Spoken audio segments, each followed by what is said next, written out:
This Steve Jones Show podcast is now loading. The Steve Jones Show podcast is presented by Sunbury Motor Company, Purdy Insurance, Brewers Outlet, and NIL Game Changers.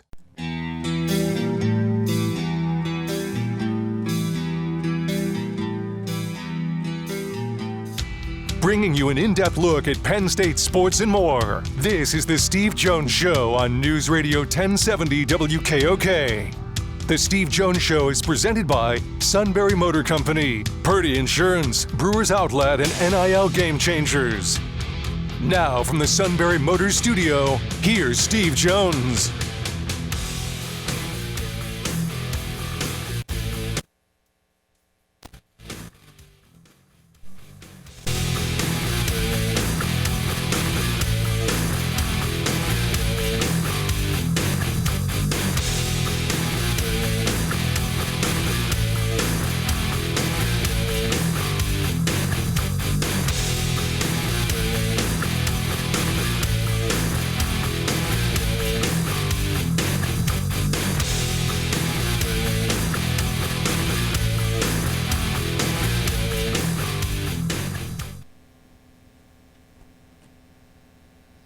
Time for the high school roundtable, our first one of the season.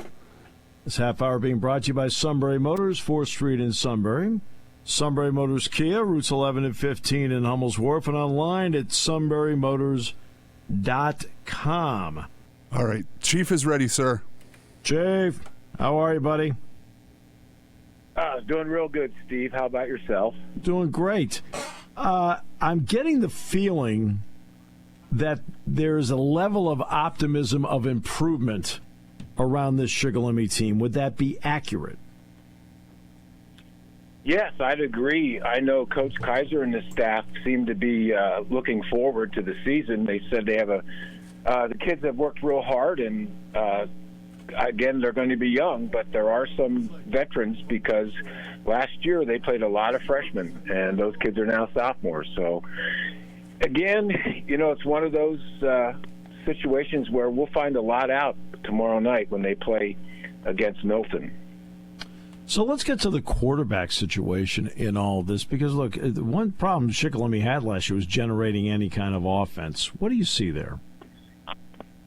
Well, I think Brody is probably one of the best quarterbacks in the central Susquehanna Valley. And he's got some good receivers, especially his sophomore Thomas Pollock.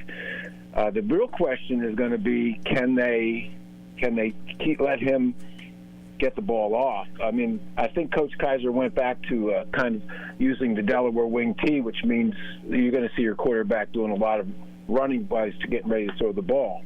But again, you've got to block, and that's one thing that's really important. The other thing is, will the running game help? In other words, we got to be two-dimensional. You can't just throw the ball all the time. And that again, will be something that is up to the line, the offensive line, to make it successful or not. All right, so now let's get to the defensive side. What does Kaiser like about the defensive side of the ball that can make a difference and keep his team in games? Well, I think the fact that they're pretty physical, and there's a couple of really good athletes, especially playing, the second level of defense, would probably be your 4 linebackers or 2 linebackers and 2 outside ends. So that's something that's important. Plus, again, if I remember correctly, at the end of the season last year, the defensive backs were all 9th graders or 10th graders. Mm-hmm. So they, again, are back. And they're a year older, and they've worked in the weight room, and they've been doing a lot of drills this summer before the conditioning started and regular season practice. So, again, it's a matter of, did they get good enough to stop some of these potent offenses that we are going to run into? So let's get to Milton now, because Milton has a really good offense. I mean, what are some of the key matchups, in your opinion, in tomorrow night's game? Well, number one, I think they have to stop Milton's running back, and I apologize, I forget what his name is, but that as a freshman, he had a terrific season, and then I believe he had an ACL tear, so he missed the season, and when he finally got back, it was the first time that he had actually worked out, and probably in the game, so he might have been a little bit apprehensive, but he's 100% this year. So that's one thing that Shikellamy is going to have to do. They're going to have to be able to stop him. I think Milton graduated a lot of their offensive line. So, even if the Braves have a young defensive line, I think that'll pretty well even things out. I'm not sure. I know that the quarterback it'll be his first year.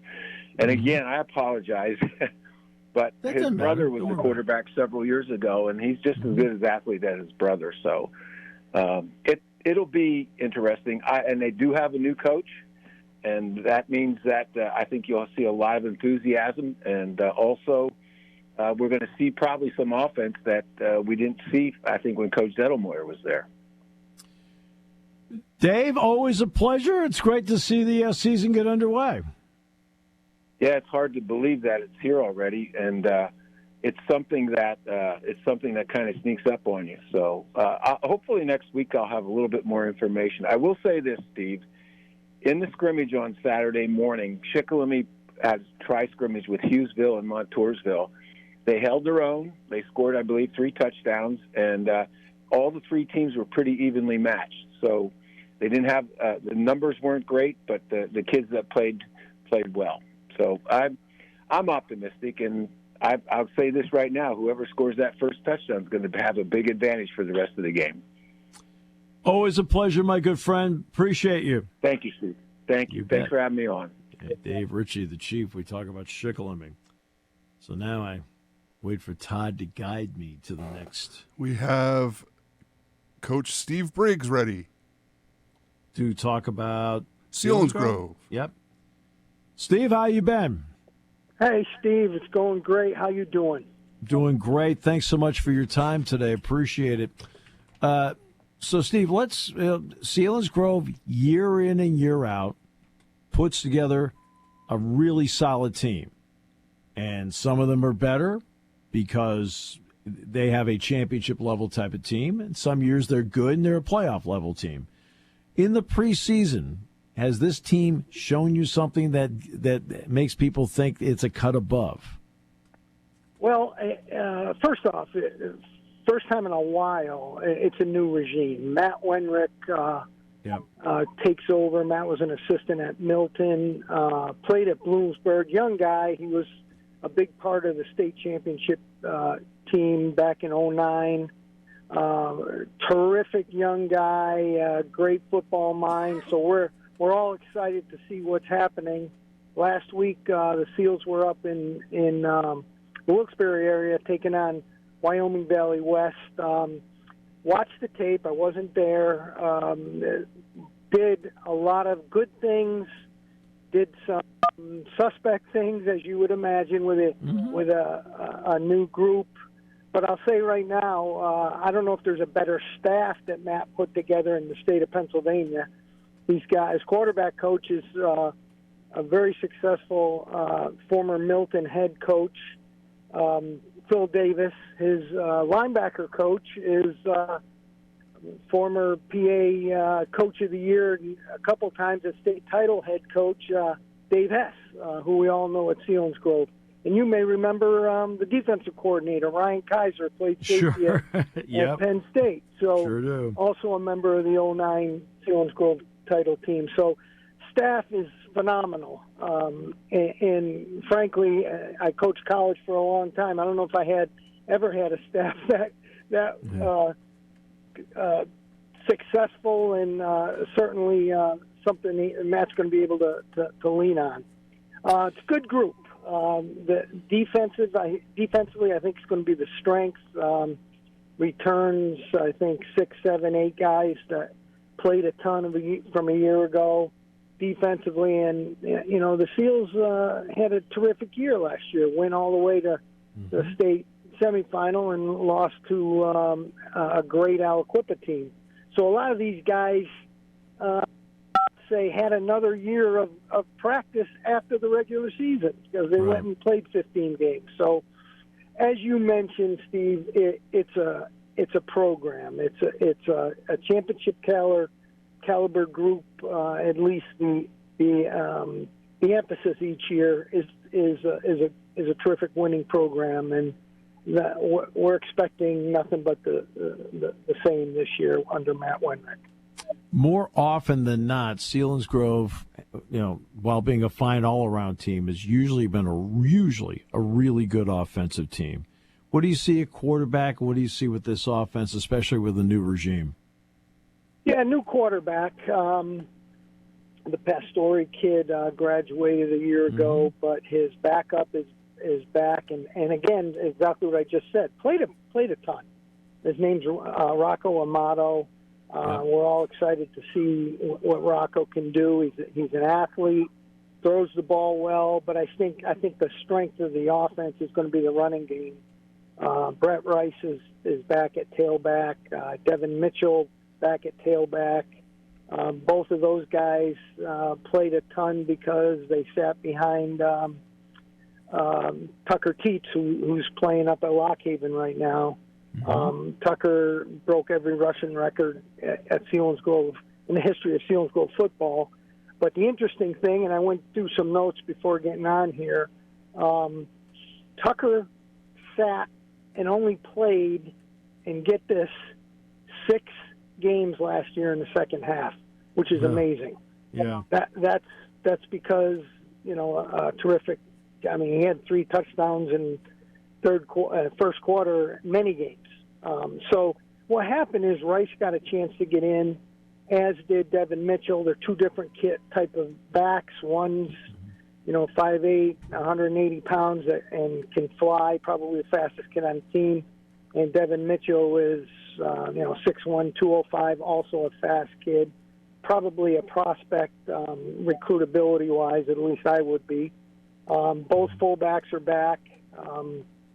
With Ethan Miller and Bullington. Great name for a fullback, Bullington. But the question's going to be the O-line, where I think they're I'll be corrected on Friday night when I see Pat O'Brien in the booth, but I think they've got to replace 4 offensive linemen and the tight end. So Gavin Bastion's back, leading receiver. I think the best football player on the team, and they got the younger Teets boy that's going to be a receiver. So he'll be the second one to go with. So certainly it's a good group and an exciting group to watch. Coach, always a pleasure. Thanks so much for the time. Look forward to talking to you throughout the season. You betcha. Thanks, Steve. And go Nittanies. Good luck to you guys. Appreciate it. Thanks so much. Steve Briggs joining us. Yes, and the master of the 5 handicap, Gregg Wetzel, to talk Lewisburg. Not quite a 5 handicap. Where are you right now? I just got off the course. Yeah, no, I'm saying, where's your handicap right now? Oh, about 12. Really? Yeah. Wow. I have a bad knee right now. Okay, I'm having that's difficulties. I'm having some difficulties. Yeah. I was going to say, I'm a 9.8. It's still fun. I'm a 9.8. It's still fun. I know you're What's shocked. that? I said I'm a 9.8. Oh, you got me then. I mean, for the first time in 3 years, I do. I mean, you've been better than me. The last 3 years, you've been way better than me. Not even close. Well, I'm working on building strength up in my knee, and hopefully that will make some things a little easier for me. Yeah, absolutely. All right, Yep. So Lewisburg, interesting group last year because they may have been one of those teams that was better than their record. Yeah. When you looked at the scrimmage this time through, what did you like? Well, the scrimmage, Steve, didn't show a lot because they played a team that was much inferior to them. Okay. So they knew that going in, so they worked some younger kids into the scrimmage. So that's one thing. Their quarterback play is going to be key for them this year. Chase Wenrich's back. He started last year. He didn't end up as the starting quarterback, but he's come back. He's improved. He does a lot of good things in practice. It's, when push comes to shove, can he do those same things in a game? Right. So those are the things. They offensively and defensively, they control the line of scrimmage. They look good running the ball. They look good passing. Like I said, they take a look at that scrimmage. You think, man, they're a heck of a football team. But it wasn't the opponent realistically that Coach Wicks wanted to scrimmage. That's who they ended up with. So we'll find out this week a lot more about Lewisburg. Yeah. When you look at, I thought the defense last year for Lewisburg played pretty well. They did. Yes, that's exactly right. Yeah. What kind of nucleus do they have there to keep that part of it going, which then gives the offense a better shot? Their defensive line is back intact. Yeah. They have 2 linebackers back, and they have 2 defensive backs back. So they're in pretty good shape there. They have to replace 2 linebackers that graduated that were really good football players. But they have kids that played a lot on defense because Coach Wicks rotates. I would say he plays 22 to 25 kids on defense every game. So he had backups that were getting a lot of experience last year. So even when they were getting beat badly by, say, Southern, Columbia, or Danville, he was playing those kids in the first, second quarter. So they got some experience. So he feels very comfortable with his defense right now. The opening matchup, always the mystery game. So what do you think are going to be some of the important parts? In an opening game, how important is it to be the team to score first and play with the lead? Oh, I think it's huge confidence-wise for both these teams. Line Mountain was 9-3 last year, and they returned a lot of their starters. Yeah. Lewisburg ended up 6-6. They both lost in semifinals of their respective district tournaments. Line Mountain was in 2A. Lewisburg was in 3A. Their quarterback returns. That's where they have some experience. Their top 2 wide receivers return. But I think the key for this game and watching film, Steve, is Line Mountain's defensive line. Do they have the pressure to put on the quarterback at Lewisburg, and can they stop Lewisburg's running attack? Because Lewisburg's going to be a run-first offense this year. They returned their top 2 running backs from last year, 4 of their 5 offensive linemen. So that's going to be where that's going to be their bread and butter, realistically, running the football. And if Lewisburg can handle their quickness on the defensive line, I think that will go a long way towards Lewisburg winning the football game. Always a pleasure. Get that knee taken care of. Need you in top form. I'm working on it. My wife has me doing physical therapy every other day and then lifted weights the other day. So she's working me. Yeah, but she wants you to do yard work. She doesn't care about the golf game. That's true also. Gregg, thanks so much. Appreciate you. Thank you. Take care, Steve. Anytime. We'll talk next week. Opening high school roundtable of the season. Here we go. Let's have some fun. Love Friday night. Now this week it's not that it'll be warm on Friday, but it's not going to be hot. It'll be warm Friday, but it's not going to be hot. The humidity is the one that's the killer. Yeah. Wow. Actually, I'm also quite impressed that I worked all three phone lines without anything going wrong. So good for me. Well, look, I already think you're top shelf, so don't worry about it. Yeah, it's all good. Hey, we will come back with more in a moment. Brought to you by Sunbury Motors on News Radio 1070 WKOK. Sunbury Motors Hyundai is 43 new Hyundais away from their all-time sales record through August. With 134 new Hyundais to choose from, plus deep discounts and low interest rates, SMC is going to break this record. Sunbury Motors has 48 2024 Tucsons available, starting at $32,568, or get 1.99% financing for 60 months. Looking for the most versatile compact truck on the planet? Take up to $3,000 off the 2024 for Santa Cruz. The Santa Cruz starts at $31,247, and there's 16 in stock. Here you go, car buyers. SMC has 11 2024 Elantras with 1.99% financing for 60 months. And Elantras start at just $22,960. If you want to have a fun day, you have to buy a Hyundai. We're breaking the record in August with 43 new Hyundai sold. Hurry in to Sunbury Motors Hyundai in the North 4th Street Auto Plaza, Sunbury. Hi, this is Season. For over 100 years, the Purdy Insurance Agency has been protecting families and businesses of the greater Susquehanna Valley and beyond. With the experience of our trained and knowledgeable staff, you can rest assured that your needs will be evaluated and met by some of the industry's best representatives. No matter what your insurance needs are, call Purdy Insurance today at 570-286-5855. Visit our website at purdyinsurance.com or check us out on Facebook to see what we can do for you.